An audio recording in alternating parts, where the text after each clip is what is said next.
Jose Camacho, Friends of Smith Cove, Rock the Block. I just gave an example of literally seeing deceit being proposed as policy as a way to effectuate the actual harassment, chasing away of the homeless, and from a council member to other council members. But I have actually been talking about Bremerton's problem of deceit as policy since the rigged Evergreen Point project came under our radar across the street from our home. Because when you look at that, it's all about deceit. The major deceit is that somehow state law doesn't apply to the magnificent town of Bremerton. The Shoreline Management Act has never been repeated back to me by any one of you, lawyers, council members, planning commission.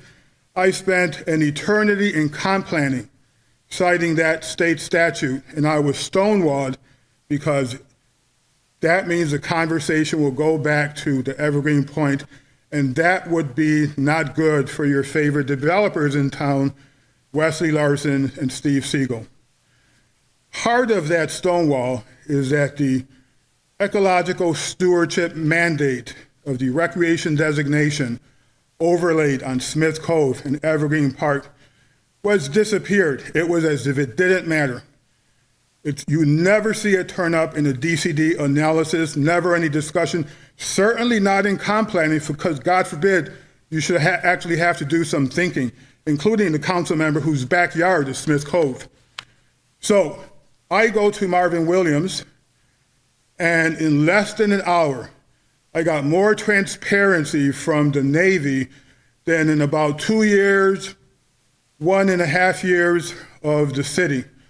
Smith Cove has a local restoration plan in place, and in July of 2022, a city agent, Tom Nucky, approached the Navy invoking environmental justice, and ongoing right now, the Navy is willing to try, if we give it support, a restoration of Smith Cove, which basically takes the confluent study from about 2017.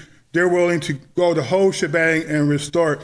So I had to ask him this, because everything in this town that happens is monetized by developers immediately. So I asked the Navy, is a mitigation person happen to be Steve Sego? Does Waterman mitigation have a role in this? And the answer was yes. The city is still finding ways to slip special favors to developers. It ain't gonna happen.